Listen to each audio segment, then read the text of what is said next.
All right, here to share more on this good news coming out of the Fifth Circuit in Texas is First Liberty Institute Special Counsel for Litigation and Communication and host of the First Liberty Briefing, Jeremy Dice. Jeremy, welcome back to the program. Thanks so much for having me. It's good to be with you, Tony.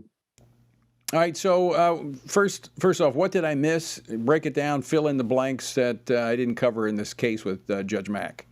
You got it pretty good. Look, Judge Mack has had this practice in his courtroom. It kind of dates back to the issue or to the time when he was the county coroner, which is what he is at the same time as being a justice of the peace there in that county. And so he's been called out to a lot of really grisly scenes. I mean, car accidents, drownings, murders, things that are really, really bad.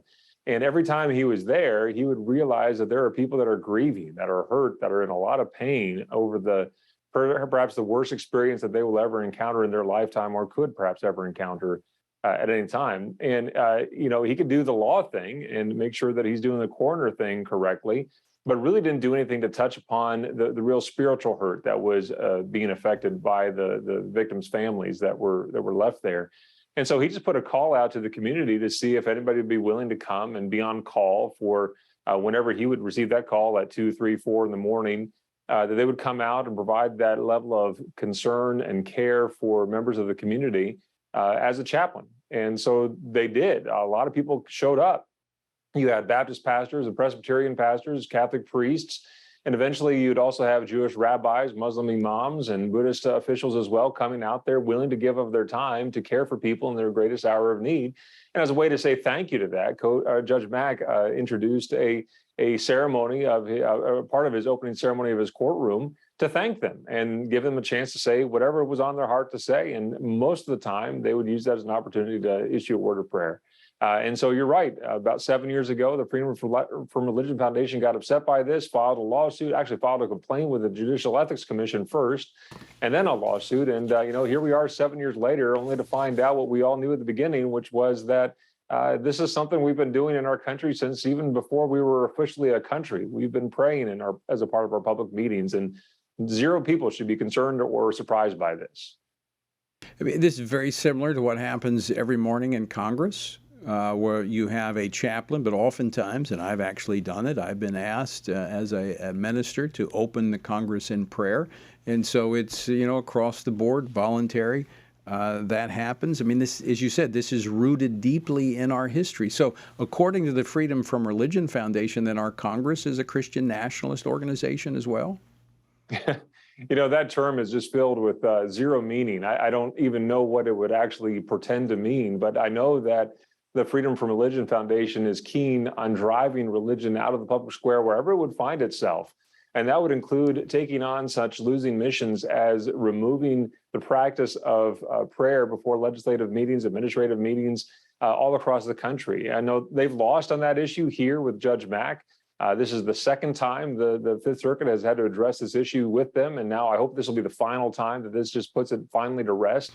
They've lost it at the Supreme Court on this issue when it comes to city councils and county commissions meeting. They've lost before the Supreme Court of the United States when it came to legislatures like Congress or state legislatures hiring chaplains to open their meetings with prayer. They keep on losing because the history and tradition of our country reminds us that this is something that is very precious to us as a country, something we've done for ages. And the way that we respect religion in this country is not to ban its presence, but in other words, to instead celebrate it and to tolerate its presence within our public, even our public meetings. But Jeremy, they keep bringing these lawsuits, even though they keep losing, is because there's an intimidation factor here.